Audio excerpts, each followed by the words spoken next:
Hello everyone. ఈరోజైతే మీకు పుట్టగొడుగులైతే curry అయితే చూపించబోతున్నాను.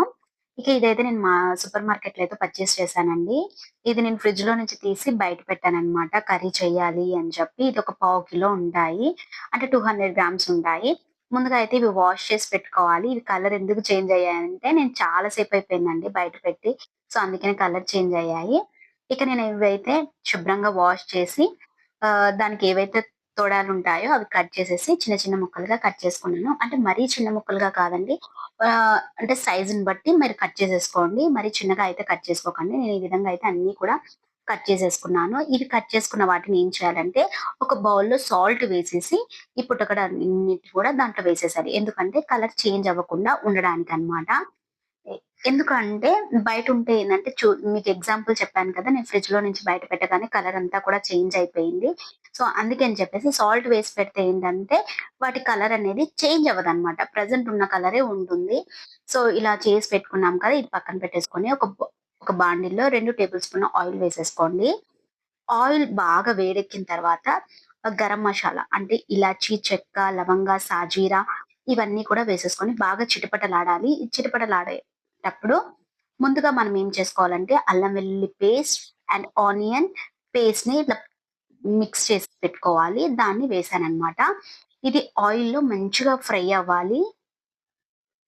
ఇది చక్కగా ఫ్రై అయిన తర్వాత మనము టమాటో ప్యూరీని చేసుకోవాలి. టమాటో ప్యూరీ గూడా కచ్చా పచ్చగా చేసుకోండి. అప్పుడే టేస్ట్ అనేది బావుంటుంది. మరీ మెత్తగా పేస్ట్‌లాగా కాకుండా. దీంట్లోకి రుచికి సరిపడా సాల్ట్ వేసుకొని గుర్తుపెట్టుకోండి. పుట్టగొడుగుల్లో ఎప్పుడు గూడా సాల్ట్ అనేది తక్కువగా ఏసుకోవాలి. ఎక్కువ అనేది వేయకూడదు. అలాగే పసుపు half table spoon and 2 table spoon కారం అయితే వేసేసుకున్నాను. ఇది మంచిగా ఫ్రై అవ్వాలి. నూనె పైకి తేలేంత వరకు కూడా బాగా ఫ్రై అవ్వాలన్నమాట. ఇది లిడ్ పెట్టేసి ఒక 5 నిమిషాల పాటు వదిలేసేయండి. 5 నిమిషాల పాటు వదిలేసిన తర్వాత చూడండి ఎంత చక్కగా ఆయిల్ అంతా పైకి తేలుతుంది కదా! ఇప్పుడు ఏం చేయాలంటే ముందుగా మనము ఏదైతే మష్రూమ్‌ని వాటర్‌లో ఏసి పెట్టుకున్నాం కదా! ఆ మష్రూమ్ అన్నిటిని కూడా దీంట్లోకి యాడ్ చేసేసుకోవాలి. ఎక్కువగా మిక్స్ చేయకండి. మామూలుగా మిక్స్ చేయండి.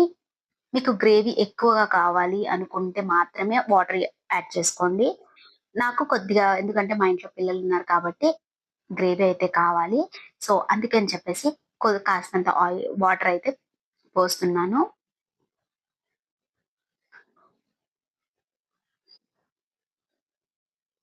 చక్కగా ఉడకాలనమాట. ఎందుకంటే మినిమమ్ 15 మినిట్స్ అయితే పడుతుంది. 10-15 మినిట్స్ అయితే పడుతుంది బాగా చక్కగా ఉడకడానికి. లిడ్ పెట్టేసాను. ఇప్పుడు చూడండి చక్కగా ఉడికిపోయింది గదా! గ్రేవీ అంతా కూడా ఇలా చాలా వచ్చింది కాబట్టి, ఇప్పుడు దీంట్లోకి కొద్దిగా గరం మసాలా అండ్ ధనియా పౌడర్ వేసేయండి. అలాగే కస్తూరి మేతి మెయిన్ అన్నమాట. లాస్ట్‌లో కస్తూరి మేతి మాత్రం కంపల్సరీగా వేయండి. కస్తూరి మేతి ఒక 1 టేబుల్ స్పూన్ తీసుకోండి సరిపోతుంది. అది గూడా చేతిలో క్రాష్ చేసి వేయండి. అంతే అండి. ఎంతో సింపుల్ అయిన మష్రూమ్ కర్రీ రెడీ అయిపోయింది. నా వీడియో మీకు నచ్చితే గనుక ప్లీజ్ లైక్ చేయండి, షేర్ చేయండి. తప్పకుండా సబ్స్క్రైబ్ చేసుకోండి.